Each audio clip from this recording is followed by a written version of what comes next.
से अलग करने की राजनीति, एक दूसरे से जाति धर्म के नाम पर बांटने की राजनीति और एक दूसरे के समाज को अलग करने की राजनीति उनकी रही है। हिंसा भड़काने की राजनीति रही है, एक दूसरे को केस में फंसाने की राजनीति रही है। एक से एक घृणित केस हम आपसे मतलब ऑन द कैमरा कहने में हम लोगों को शर्म आती है, लेकिन पता नहीं उन जैसे लोगों को क्यों नहीं। क्या लगता है कि जिस तरह सुनील पांडे ने विकास की गंगा तरारी में बहाई थी, जिस तरह उन्होंने काम किया था, क्या वो रूपरेखा विशाल प्रशांत में देखने को मिलेगा? उस तरह की व्यवस्था, उस तरह का विकास विशाल प्रशांत कर पाएंगे? चारों विधानसभा से हमारा कैंडिडेट आएगा जोधपुर से। इसी उपचुनाव को लेकर जल्दी जल्दी में पार्टी का गठन भी हुआ, लेकिन चारों सीट पे चारों खाने चित हो गए। क्या कहेंगे? ये एक अच्छे रणनीतिकार कहे जाते हैं प्रशांत किशोर, इतने बड़े दिमाग वाले व्यक्ति, आईटी सेल के अच्छे जानकार, कहाँ चूक हो गए? आपको क्या लगता है? देखिए, मेरे हिसाब से मैंने एक बार पहले कहा था कि फिल्म का डायरेक्टर होने में और एक्टर होने में बड़ा फर्क होता है। उन्होंने तो सोचा कि ये दिल्ली है, अच्छा, और वो यहाँ अरविंद केजरीवाल बनने की कोशिश कर गए।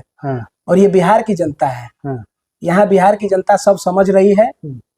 यहाँ जमीन से जुड़े लोगों को पता ही है कि एनडीए ने जबरदस्त जीत हासिल की तरारी में, और तरारी में ही नहीं, यदि कहा जाए तो एनडीए ने बिहार के चारों सीट पर जबरदस्त जीत हासिल की।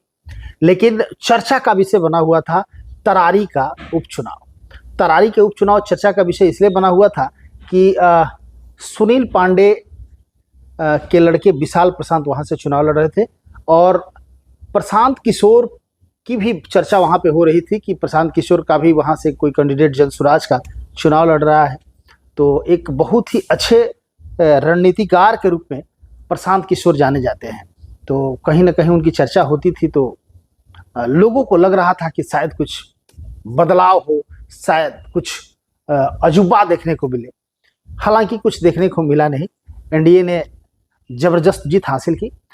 तरारी उपचुनाव, जो विधानसभा का उपचुनाव हुआ, उस पर चर्चा करने के लिए हमारे साथ एक युवा नेता बैठे हुए हैं। अंकित जी, कैसे हैं आप? नमस्कार भैया, बहुत बढ़िया है।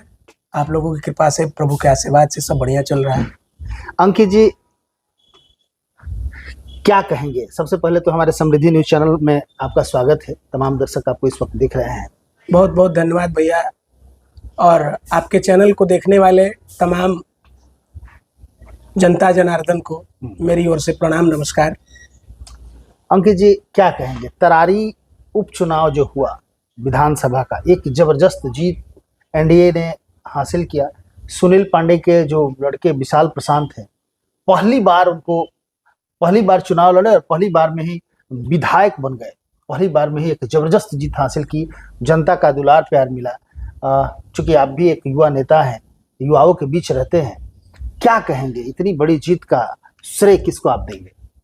सबसे पहले मैं आपके माध्यम से तरारी के सभी सम्मानित मतदाता बंधुओं, माताओं, बहनों, मित्रों, भाइयों एवं अभिभावकों को अपनी ओर से और एनडीए गठबंधन की ओर से बहुत बहुत धन्यवाद देना चाहूँगा कि उन्होंने अपना एक एक मत बहुत ही सूझबूझ के साथ, बहुत ही बुद्धिमानी के साथ, एकजुटता के साथ अपना एक एक मत अपने एनडीए के चहेते उम्मीदवार, युवा उम्मीदवार, शिक्षित, प्रगतिशील, संघर्षशील उम्मीदवार भाई विशाल प्रशांत जी को दिया और उन्हें विधानसभा भेजने का काम किया। अच्छा, 9 सालों के बाद एक जबरदस्त जीत हासिल हुई, क्या कहेंगे? कैसे, और इस पे आपका क्या विचार है? देखिए, सबसे बड़ी बात है कि 9 साल पहले विशाल प्रशांत जी, जो कि वहाँ के नवनिर्वाचित विधायक हुए हैं, उनके पिताजी 4 बार के वहां से विधायक रहे हैं। उनकी अच्छी छवि रही है। सभी वर्ग के लोगों में, सभी जाति समुदाय के लोगों में उनकी अपनी एक अलग पकड़ है। उनके विकास को देखते हुए, उनके पिछले कार्यकाल को देखते हुए लोगों ने उनके बेटे को इसलिए मौका दिया कि वो युवा हैं, पढ़े लिखे हैं, इंजीनियर हैं और उनका दिमाग भी बहुत तेज चलता है। उन्होंने देखा है अपने पिता को राजनीति करते हुए, अपने पिता को सारे वर्ग के लोगों के साथ मिलजुल कर रहते हुए, और अपने पिता के कार्य को देखा है कि कैसे उनके पिताजी रात को 2-2 बजे तक जनता के बीच में, हर वर्ग के लोगों के बीच में, आफत परिस्थिति में अच्छी या बुरी परिस्थिति में चट्टान की तरह खड़े रहे हैं। तो उन्होंने अपने पिता से सीखा है, इसलिए लोगों में ये उम्मीद जगी है कि जब पिता ने अपने 4 बार के कार्यकाल में इतना बढ़िया काम किया है तो जरूर पुत्र उनसे सीखा होगा और पुत्र भी उनकी तरह काम करके तरारी को दिखाएगा। जानना चाहेंगे, चूंकि दर्शक भी जानना चाह रहे हैं, आपको क्या लगता है कि जिस तरह सुनील पांडे ने विकास की गंगा तरारी में बहाई थी, जिस तरह उन्होंने काम किया था, क्या वो रूपरेखा विशाल प्रशांत में देखने को मिलेगा? उस तरह की व्यवस्था, उस तरह का विकास विशाल प्रशांत कर पाएंगे? निश्चित तौर पर मैं ये आपके माध्यम से तमाम जनता जनार्दन को आश्वस्त कर देना चाहता हूं कि आप सबको, विधायक जी ने भी कहा है कि जो काम हमने किया है अपने कार्यकाल में उससे कई गुना ज्यादा काम हमारा लड़का आपके क्षेत्र में, मतलब विशाल प्रशांत वहाँ बेहतर काम करेंगे, आपको ऐसा विश्वास है? निश्चित तौर पे हमें विश्वास है और पूरे गठबंधन को ये भरोसा था, तभी उन्होंने विशाल प्रशांत को मौका दिया और जनता को भी कहीं ना कहीं भरोसा था कि जो काम पिता ने किया उससे कहीं बेहतर काम उनके पुत्र करेंगे, तभी उनको मौका मिला है। और जनता, मेरी उम्मीद है कि जनता के विश्वास पर जो नवनिर्वाचित विधायक है, युवा दिलों की धड़कन है, भाई विशाल प्रशांत जी, वो जनता के दिलों में अपनी जगह बनाने में कामयाब होंगे और उनके भरोसे पर खरे उतरेंगे विशाल प्रशांत जी। महागठबंधन 4 सीट हार गया, इस पे आपका विचार क्या है? देखिए, महागठबंधन की बात करें तो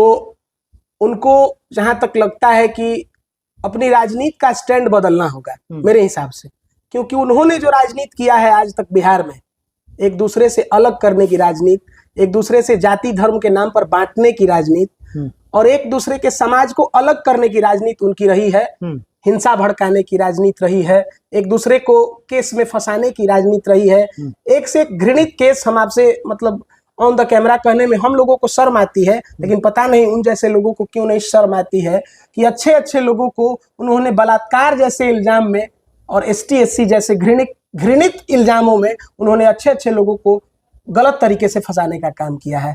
तो बिहार की जनता जाग चुकी है, शिक्षित है बिहार की जनता, इसलिए उनको समझ में आ गया है कि अब वो दौर चला गया जब आप बड़े छोटे की, ऊंची नीची की, जात पात की राजनीति, धर्म मजहब की राजनीति करके और सत्ता पर काबिज रहे थे और विकास नाम की कोई चीज आपके जिम्मे नहीं थी कि विकास भी किया जाता है। आपको लड़ने लड़ाने से मतलब था। हम लोगों ने देखा है, हमारा क्षेत्र जो है सहार और तरारी, वो जलता था जातीय संघर्ष के हिंसा में।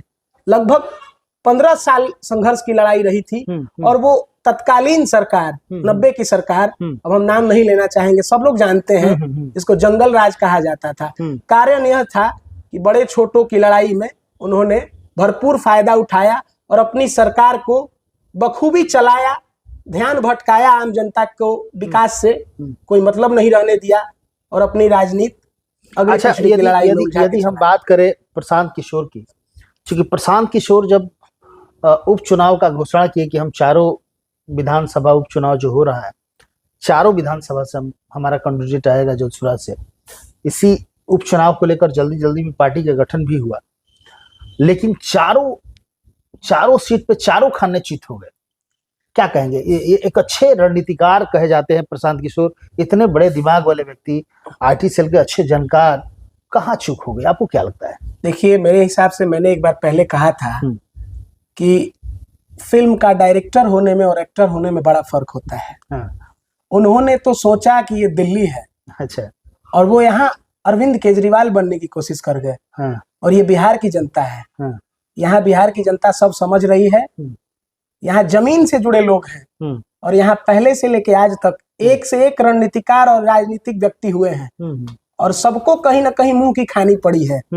तो यहाँ प्रशांत किशोर जी को ये होना ही था और हमें लगता है कि इनको बिहार को बदलने में भी लंबा समय 2025 में क्या लगता है प्रशांत किशोर का क्या सिचुएशन रहेगा, क्या स्थिति रहेगी? मुझे लगता है, जहां तक मुझे लगता है और बाकी सबको लग रहा है ये बात, कि अभी कहीं हम 25 तक क्या 2030 तक कहीं वैकेंसी नहीं देख रहे हैं पूरे बिहार में। कहीं वैकेंसी नहीं, कहीं वैकेंसी नहीं है कुर्सी की, कोई वैकेंसी हमें नजर नहीं आ रही है। क्योंकि जहां तक बिहार की सरकार काम कर रही है पिछले 2005 की समय से लेके आज के समय तक लेके चलिए, वो बिहार कहाँ था, और आज बिहार में लगातार सड़क का जाल बिछा हुआ है, बिजली घर घर पहुंच गई है, शिक्षा के क्षेत्र में, रोजगार के क्षेत्र में भी बिहार आगे बढ़ रहा है। अभी लगातार 3 परीक्षाएं हुई है शिक्षक भर्ती की, तो कहीं ना कहीं लाखों युवाओं को रोजगार, लाखों युवाओं को नौकरी मिली है। और बिहार की आम जनमानस अपने आप को और अपने बिहार को सुरक्षित महसूस कर रही है माननीय नरेंद्र मोदी जी के नेतृत्व में और माननीय मुख्यमंत्री श्री नीतीश कुमार जी के नेतृत्व में और एनडीए के सभी घटक दलों के नेतृत्व में बिहार आज सुरक्षित है। बिहार की जनता अमन चैन की सांस ले रही है। तो मुझे कहीं तक नहीं लगता है कि 2030 तक अभी कोई वैकेंसी है। और मुझे ये भी लग रहा है कि 2030 में प्रशांत किशोर जी भी नहीं रहने वाले हैं यहाँ, उनको वापस यूके जाना होगा जहां वो पहले थे। और महागठबंधन के बारे में मैं एक बात बता देना चाहता हूं कि अभी हमने सेमीफाइनल में 4-0 की क्लीन स्वीप दी है। एनडीए के गठबंधन ने 4-0 की क्लीन स्वीप दी है महागठबंधन को। और 2025 के विधानसभा चुनाव में 50 सीटों पर ऑल आउट करेगी, ये मेरा दावा है। मैं अपना व्यक्तिगत अनुभव बता रहा हूं कि जिस तरह से उनका राजनीतिक स्टैंड है, लगाने बजाने वाला, अगड़ी पिछड़ी की लड़ाई वाला, जातीय संघर्ष वाला, वो स्टैंड आप नहीं बदलते हैं तो आपको 50 सीट के नीचे ये बिहार की जनता जनमानस आपको समेट देगी 2025 के चुनाव में, और आपका सपना धरा का धरा रह जाएगा। चलिए, बहुत बहुत धन्यवाद समय देने के लिए। तो आप देख रहे थे अंकित जी हैं, और अंकित बाबू बहुत ही अच्छे कर्मठ और एक युवा नेता के रूप में जाने जाते हैं। तमाम जितने भी युवा हैं इनके साथ युवाओं की एक अलग टीम है, एक अलग फौज है, बड़ी फौज कही जा सकती है। और इन लोगों ने तरारी में बहुत मेहनत किया था और उसका रिजल्ट देखने को मिला। बहुत ही अच्छा लगता है जब ये लोग मिलते हैं और एक प्रेम है, एक दूसरे से जुड़ के रहना, छोटे भाई की तरह ये लोग बराबर समृद्धि न्यूज को या हमको अपना जो प्रेम है दिखाता है लोग, अच्छा लगता है। हालांकि जब बात चुनाव की होती है तो एक अलग जबरदस्त तरीके से ये लोग आप देखें जिस तरह तरारी में इन लोगों ने मेहनत किया, वाकई एक जबरदस्त जीत हासिल हुआ। तो कहीं ना कहीं इन लोगों का एक बहुत बड़ा परिश्रम, एक बहुत बड़ा मेहनत उस जीत के पीछे लगा हुआ था। तो लगातार खबरों के साथ बने रहिए, फिर कुछ अपडेट होता है तो आप तक पहुंचाने की कोशिश करेंगे। तब तक के लिए इजाजत दीजिए, बहुत बहुत धन्यवाद। Divya Vatsalya Mamta fertility centre private limited, more than 65,000 IVF successful cases. माता पिता बनने की ओर अपना पहला कदम बढ़ाएं, IVF अपनाएं। कई राष्ट्रीय एवं अंतर्राष्ट्रीय अवार्ड से सम्मानित डॉक्टर रश्मि प्रसाद, विश्व स्तरीय तकनीक, ICSI, IVF, IUI, blastocyst transfer की समुचित व्यवस्था। 234, 235 लड्डू गोपाल मिष्ठान भंडार के नजदीक, पाटलिपुत्रा कॉलोनी, पटना